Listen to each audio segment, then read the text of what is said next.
The Extraordinary Adventures of Arsene Lupin, Gentleman-Burglar. Chapter 4. The Mysterious Traveller. The evening before, I had sent my automobile to Rouen by the highway.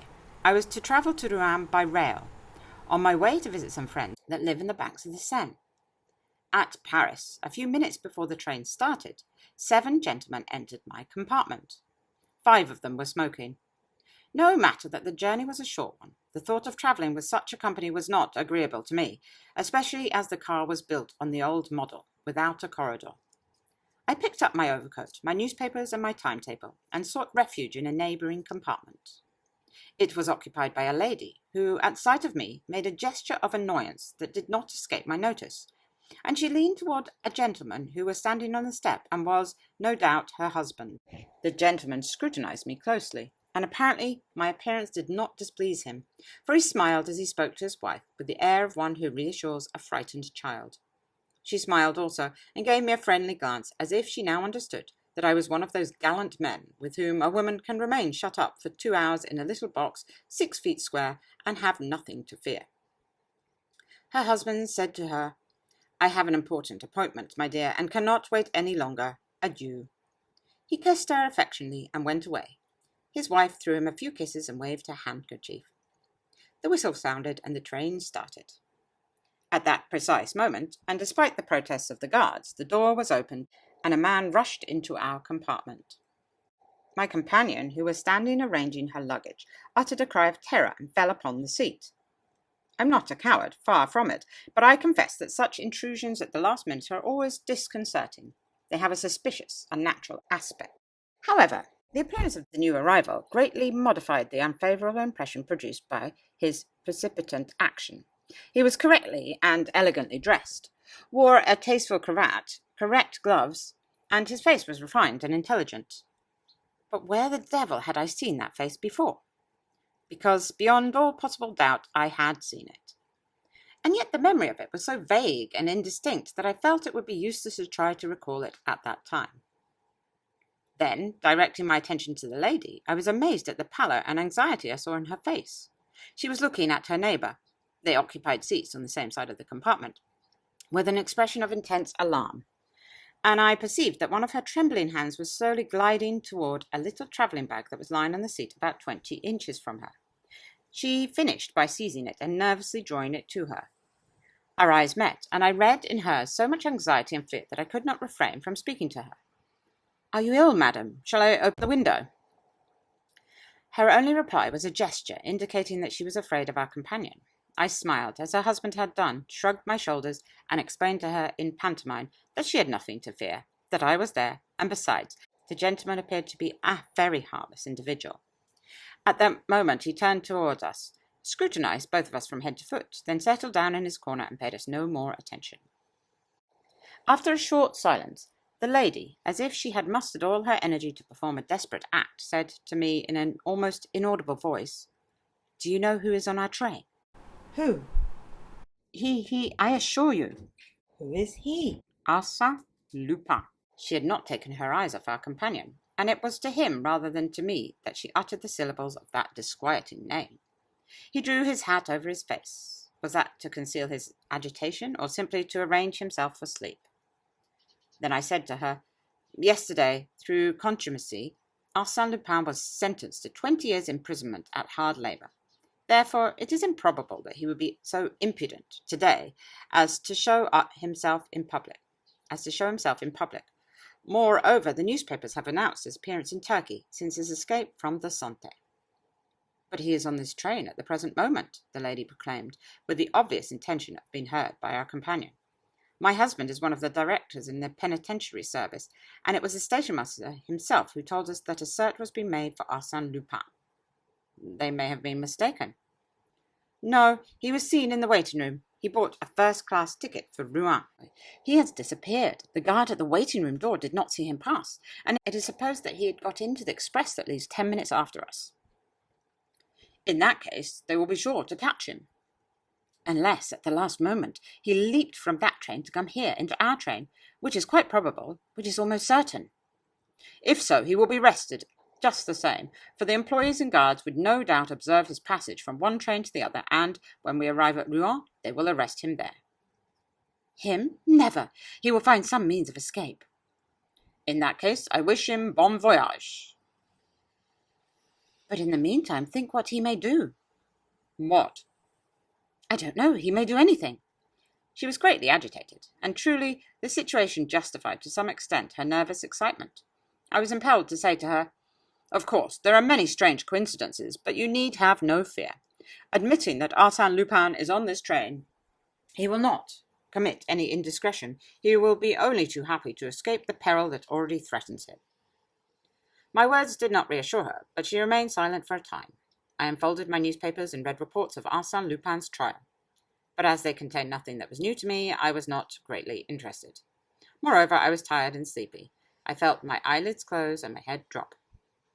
"But, monsieur, you are not going to sleep?" She seized my newspaper and looked at me with indignation. "Certainly not," I said. "That would be very impudent." "Of course," I assented. I struggled to keep awake. I looked through the window at the landscape and the fleeting clouds, but in a short time all that became confused and indistinct, the image of the nervous lady and the drowsy gentleman, were effaced from my memory. I was buried in the soothing depths of a profound sleep. The tranquillity of my response was soon disturbed by disquieting dreams, wherein a creature that had played the part and bore the name of Arsene Lupin held an important place. He appeared to me with his back laden with articles of value. He leaped over walls and plundered castles. But the outlines of that creature, who was no longer Arsene Lupin, assumed a more definite form. He came toward me, growing larger and larger, leaped into the compartment with incredible agility, and landed squarely on my chest. With a cry of fright and pain, I awoke. The man, the traveller, our companion, with his knee on my breast, held me by the throat. My sight was very indistinct, for my eyes were suffused with blood. I could see the lady, in a corner of the compartment, convulsed with fright. I tried even not to resist. Besides, I did not have the strength. My temples throbbed. I was almost strangled. 1 minute more, and I would have breathed my last. The man must have realized it, for he relaxed his grip, but did not remove his hand. Then he took a cord, in which he had prepared a slip knot, and tied my wrists together. In an instant I was bound, gagged, and helpless. Certainly he accomplished the trick with an ease and skill that revealed the hand of a master. He was, no doubt, a professional thief. Not a word, not a nervous movement, only coolness and audacity. And I was there, lying on the bench, bound like a mummy. I, Arsene Lupin. It was anything but a laughing matter, and yet, despite the gravity of the situation, I keenly appreciated the humour and irony that it involved. Arsene Lupin seized and bound like a novice, robbed as if I were an unsophisticated rustic, for, you must understand, the scoundrel had deprived me of my purse and wallet. Arsene Lupin a victim, duped, vanquished. What an adventure! The lady did not move. He did not even notice her. He contented himself with picking up her travelling bag that had fallen to the floor and taking from it the jewels, purse, and gold and silver trinkets that it contained. The lady opened her eyes, trembled with fear, drew the rings from her fingers, and handed them to the man as if she wished to spare him unnecessary trouble. He took the rings and looked at her. She swooned. Then, quite unruffled, he resumed his seat, lighted a cigarette, and proceeded to examine the treasure that he had acquired. The examination appeared to give him perfect satisfaction. But I was not so well satisfied. I do not speak of the 12,000 francs of which I had been unduly deprived. That was only a temporary loss, because I was certain that I would recover possession of that money after very brief delay, together with the important papers contained in my wallet, plans, specifications, addresses, lists of correspondence, and compromising letters. But for the moment, a more immediate and more serious question troubled me. How would this affair end? What would be the outcome of this adventure? As you can imagine, the disturbance created by my passage through the Saint-Lazare station has not escaped my notice. Going to visit friends who knew me under the name of Gentleman-Burglar, and amongst whom my resemblance to Arsene Lupin was a subject of many innocent jests, I could not assume a disguise, and my presence had been remarked. So beyond question, the commissary of police at Rouen, notified by telegraph and assisted by numerous agents, would be awaiting the train, would question all suspicious passengers, and proceed to search the cars. Of course, I had foreseen all that, but it had not disturbed me, as I was certain that the police of Rouen would not be any shrewder than the police of Paris, and that I could escape recognition. Would it not be sufficient for me to carelessly display my card as député, thanks to which I had inspired complete confidence in the gatekeeper at Saint-Lazare? But the situation was greatly changed. I was no longer free. It was impossible to attempt one of my usual tricks. In one of the compartments, the commissary of police would find Monsieur Arsene Lupin, bound hand and foot, as docile as a lamb, packed up all ready to be dumped into a prison van. He would have simply to accept delivery of the parcel, the same as if it were so much merchandise or a basket of fruit and vegetables. Yet, to avoid that shameful denouement, what could I do, bound and gagged as I was? And the train was rushing on toward Rouen, the next and only station. Another problem was presented, in which I was less interested, but the solution of which aroused my professional curiosity. What were the intentions of my rascally companion?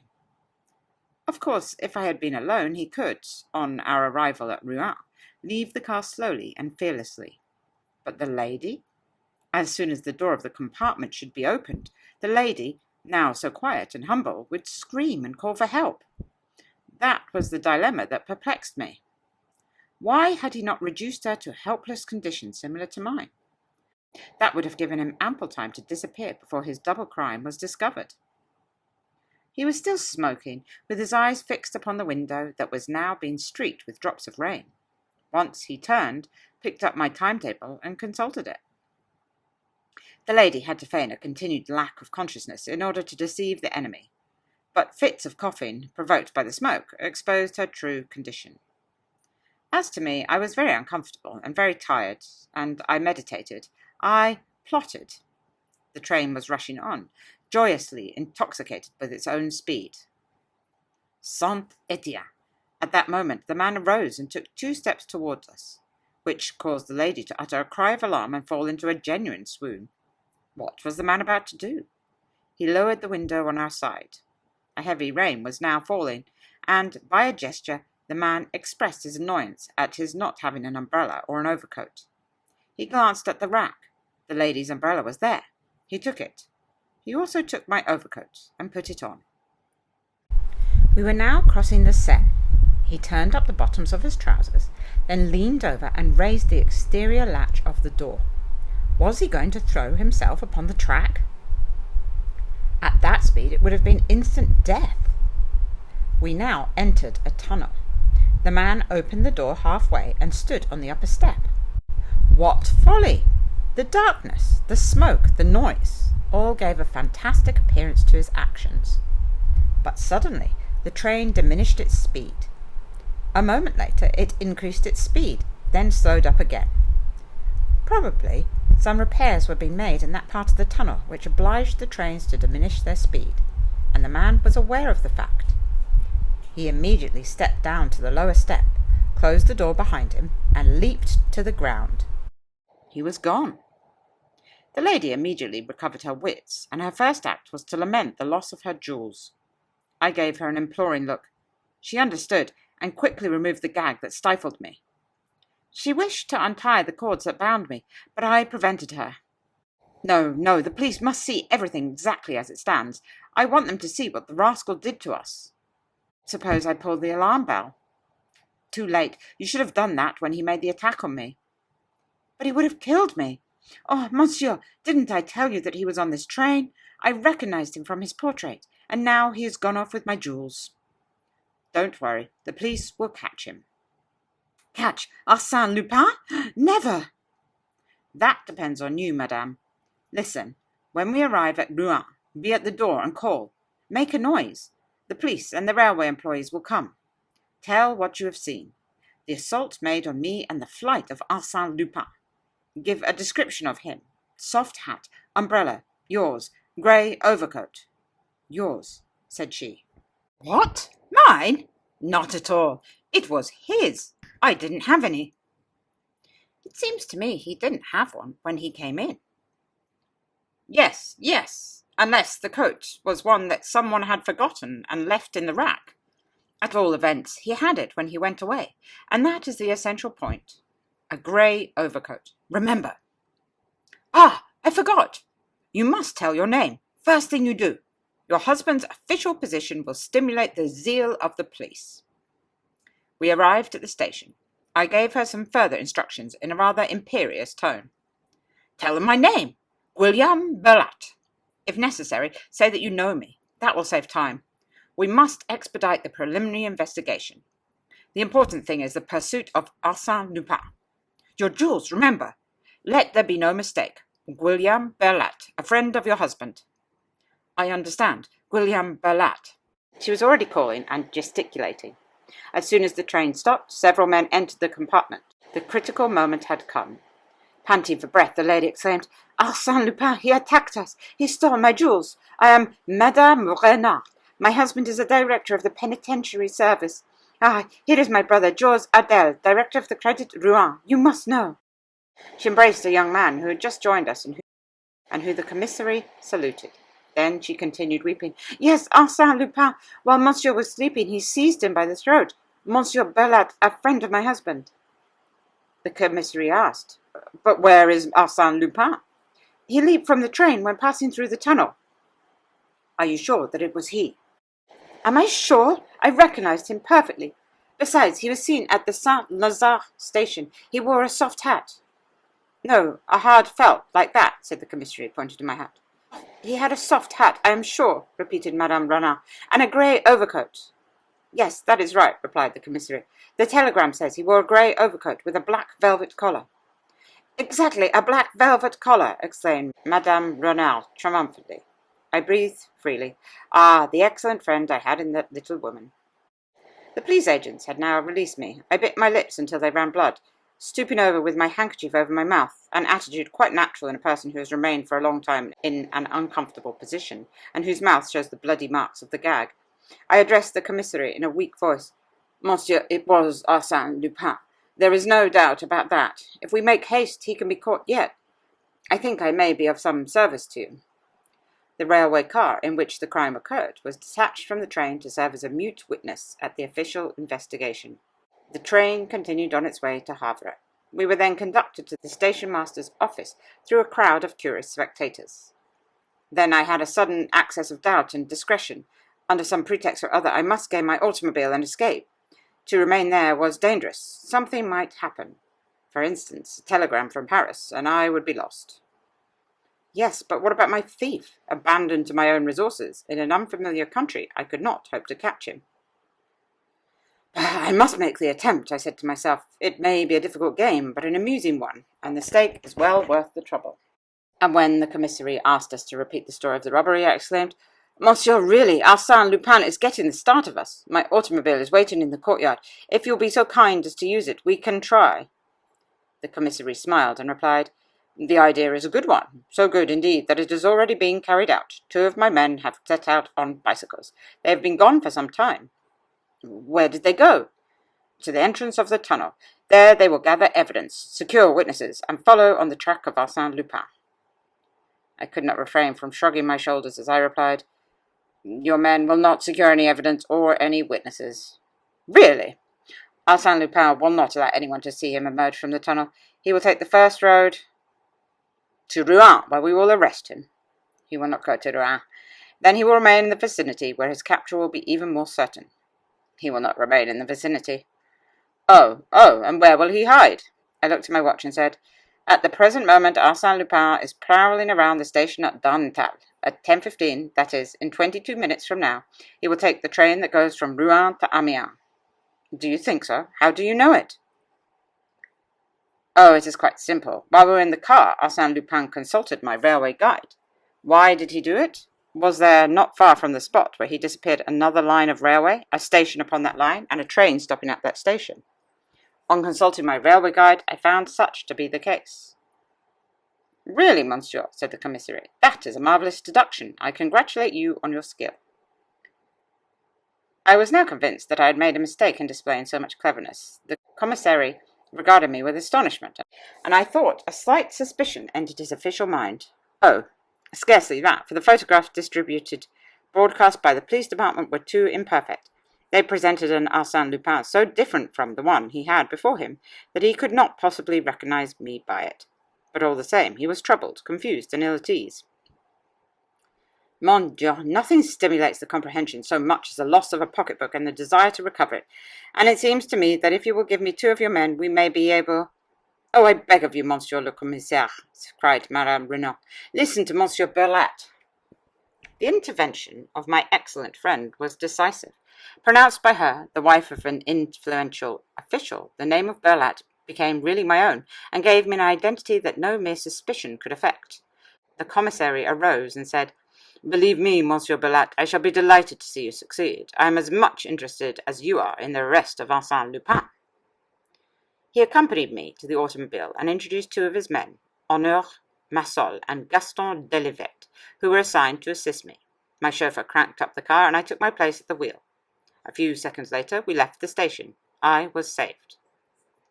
I must confess that in rolling over the boulevards that surrounded the old Norman city in my swift 35-horsepower Maurice Leblanc, I experienced a deep feeling of pride, and the motor responded sympathetically to my desires.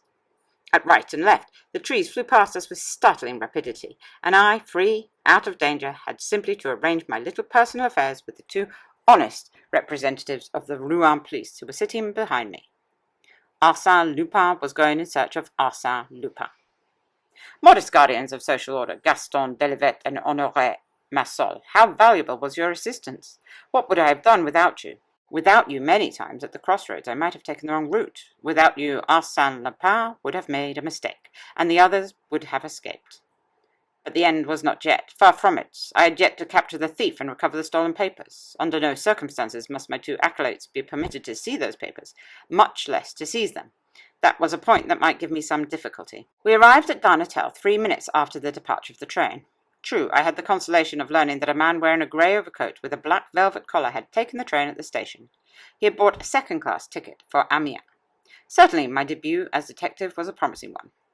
Delivet said to me, "The train is express, and the next stop is Monterolia-Bucci in 19 minutes. If we do not reach there before Arsene Lupin, he can proceed to Amiens, or change for the train going to Clare, and from that point reach Dieppe or Paris." How far to Monterolia? 23 kilometers. 23 kilometers in 19 minutes. We will be there ahead of him. We were off again.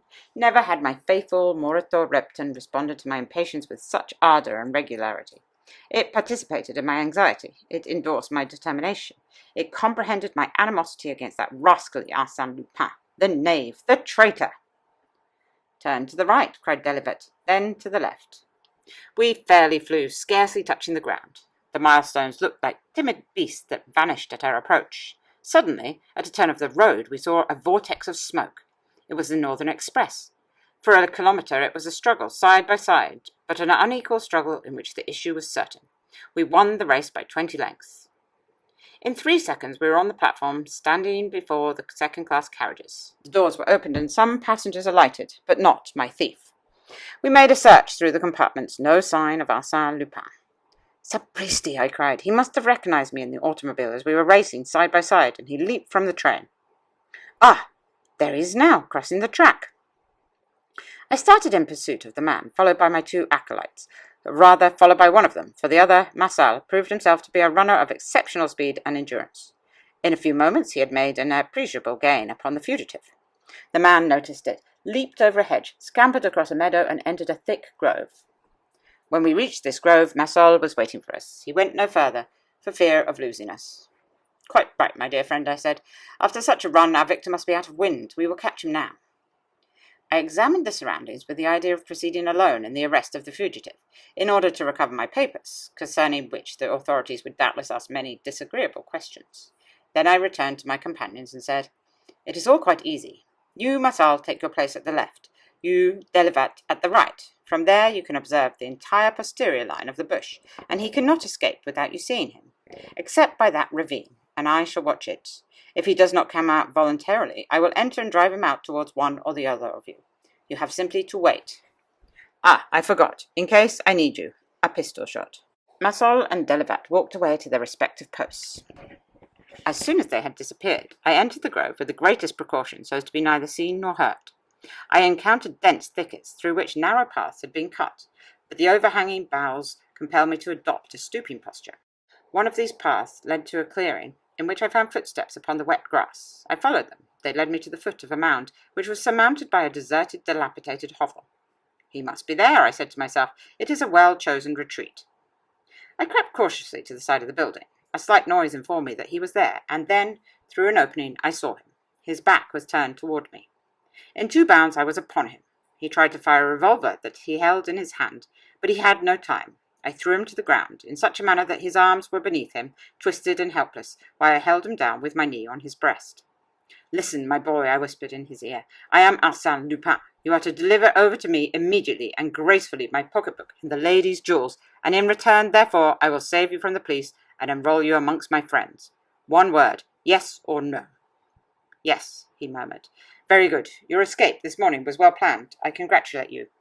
I arose. He fumbled in his pocket, drew out a large knife, and tried to strike me with it.